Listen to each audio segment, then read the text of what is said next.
जय जोहार और नमस्कार संगवारियों, स्वागत है आप सभी का छत्तीसगढ़िया न्यूज चैनल में। आइए जानते हैं प्रदेश के 10 महत्वपूर्ण काम की खबर जो आपके लिए जान लेना जरूरी है, जिसमें आज की पहली बड़ी खबर है। केंद्र सरकार की छत्तीसगढ़ में खेलो इंडिया स्कीम के तहत 7 खेल सेंटर बनाए जाने के लिए मंजूरी मिल चुकी है। ये सेंटर 7 अलग अलग जिलों में अलग अलग खेलों के लिए खोले जाएंगे।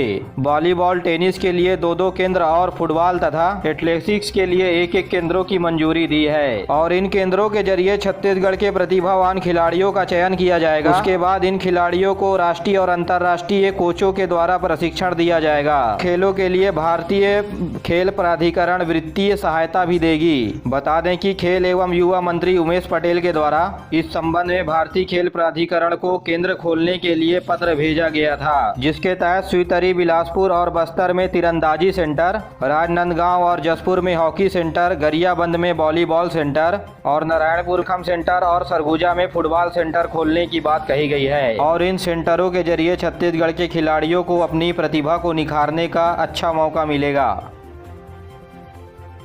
राज्यपाल अनुसुईया उइके ने कहा है कि बस्तर में प्रतिभाओं की कमी नहीं है और हमें विकास के लिए सही दिशा पर कदम बढ़ाना होगा। बस्तर के दीक्षांत समारोह समेत कई कार्यक्रमों में प्रवास के दौरान ये बात कही। इस दौरान वे जगदलपुर के आर्ट गैलरी में बस्तर के कलाकृतियों का अवलोकन किया और इसकी सराहना भी की। इसके अलावा राज्यपाल बादल अकादमी में बस्तर की जनजातियों के द्वारा प्रस्तुत सामूहिक कार्यक्रम भी देखे। राज्यपाल अनुसुईया उइके ने कहा कि बस्तर के लोगों के द्वारा बनाया गया व्यंजन अब सभी वर्ग के लोगों को पसंद आ रहे हैं। और राज्यपाल अनुसुईया उइके ने बस्तर में आदिवासी विश्वविद्यालय स्थापना करने की बात भी कही। उन्होंने आह्वान किया कि बस्तर के रहन सहन संस्कृति का अध्ययन करने के लिए बाहर से शोधकर्ता और विद्यार्थी आए।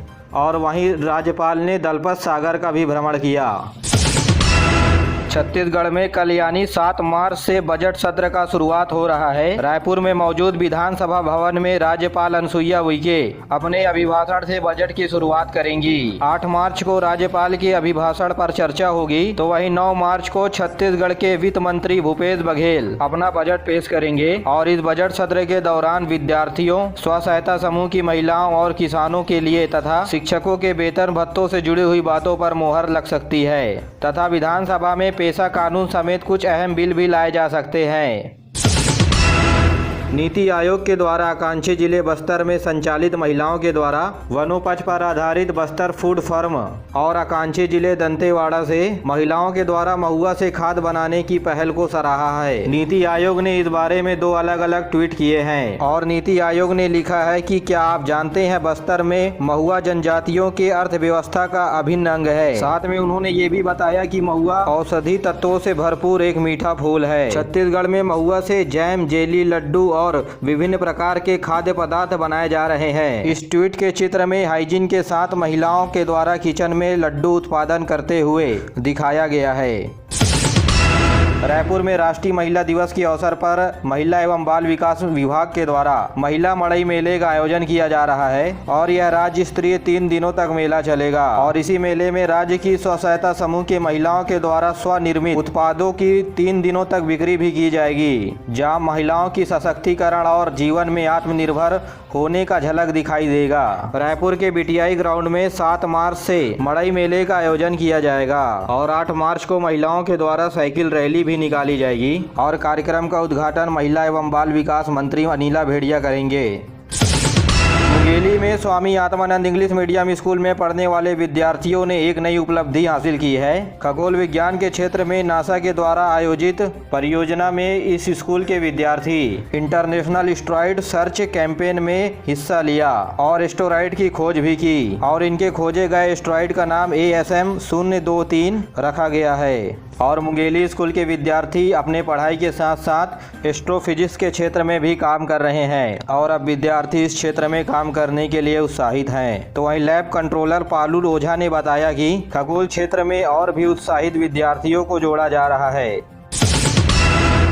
देश में अब तक 1,55,78,000 से ज्यादा कोविड विरोधी टीके लगाए जा चुके हैं। केंद्रीय स्वास्थ्य परिवार कल्याण विभाग के द्वारा बताया गया है कि बीते 24 घंटे में 24 लाख से अधिक टीके लगाए गए हैं और कल 11,000 लोग संक्रमित मुक्त हुए तो वहीं 5,000 लोगों में संक्रमण की पुष्टि हुई और देश में अभी 4,23,00,000 लोग कोविड से मुक्त हो चुके हैं। 61,000 लोगों का विभिन्न अस्पतालों में इलाज चल रहा है और स्वस्थ होने की दर इस समय 98.65% है। तो वहीं प्रदेश में बीते दिनों 21,600 सैंपलों की जांच में 107 मरीज संक्रमित पाए गए। दंतेवाड़ा में 1 लाख रुपए की इनामी नक्सली ने अपने आप को सरेंडर किया है। यह नक्सली भैरमगढ़ इलाके में सक्रिय था और अपने आप को एसपी सिद्धार्थ तिवारी के सामने सरेंडर किया है। बीते दिनों 25 फरवरी से लगातार स्वास्थ्य विभाग की ओर से टीबी को खत्म करने के लिए बड़े स्तर पर कदम उठाए जा रहे हैं। प्रदेश में टीबी रोगी पहचान के लिए डोर टू डोर कार्यक्रम चलाया जा रहा है। इसके तहत 2,63,00,000 से अधिक लोगों का स्क्रीनिंग किया गया है, जिसमें 2,300 व्यक्ति संक्रमित पाए गए हैं। आपको बता दें कि प्रदेश के सभी सरकारी प्राथमिक सामुदायिक स्वास्थ्य केंद्र और जिला अस्पतालों में टीबी के निःशुल्क इलाज जाँच भी की जा रही और दवाई भी दी जा रही है। यूक्रेन में फंसे भारतीयों को ऑपरेशन गंगा के तहत 185 यात्रियों को लेकर के विशेष विमान रोमानिया से मुंबई सुबह पहुंची। इधर राज्यपाल की पहल से छत्तीसगढ़ में 70 से अधिक विद्यार्थी यूक्रेन से अपने घर वापस सकुशल लौट चुके हैं। बता दें कि यूक्रेन और रूस के बीच तनाव को देख करके राज्यपाल अनुसुईया उइके ने छत्तीसगढ़ के विद्यार्थियों के ऊपर चिंता जाहिर करते हुए भारतीय विदेश मंत्री एस जयशंकर को पत्र लिखा था।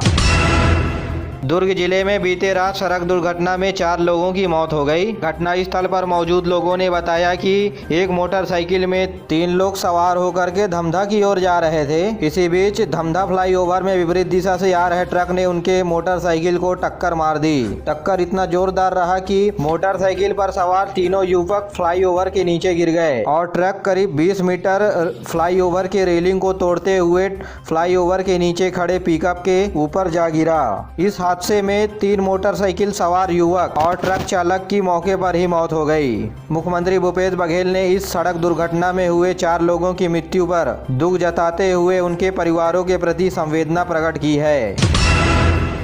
भारतीय जनता पार्टी के राष्ट्रीय सह संगठन मंत्री शिव प्रकाश और राष्ट्रीय महामंत्री प्रदेश प्रभारी डी पुरेंदेश्वरी 2 दिवसीय दौरे पर रायपुर पहुंची हैं। रायपुर के विमानतल में पत्रकारों से चर्चा करते हुए डी पुरेंदेश्वरी ने कहा कि बस्तर में जिस तरह पत्रकारों के उत्पीड़न का मामला सामने आ रहा है और ऐसे मामले को लेकर के भाजपा प्रदेश सरकार के खिलाफ गंभीर है। उन्होंने कहा कि 7 मार्च से चलने वाले बजट सत्र में भाजपा विधायक पत्रकार के ऊपर होने वाले हमले, प्रदेश के विकास और आम जन से जुड़ी हुई समस्या पर प्रदेश सरकार के सामने आवाज उठाएंगे और इसी बजट सत्र के लिए डी पुरेंदेश्वरी भाजपा के विधायक और सांसदों की बैठक लेंगी। इसके बाद वे भाजपा कोर कमेटी की बैठक में भी शामिल होंगे।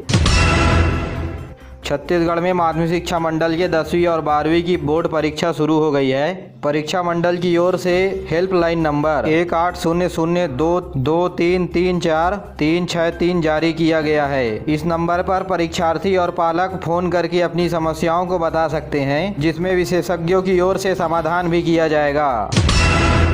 मेरे प्यारे साथियों, आज के लिए बस इतना ही। वीडियो पसंद आया तो वीडियो को लाइक करें, चैनल को सब्सक्राइब करें और अपने दोस्तों के साथ जरूर शेयर करिए। दीजिए मुझे इजाज़त, मिलते अगले वीडियो में। तब तक के लिए जय हिंद, जय छत्तीसगढ़।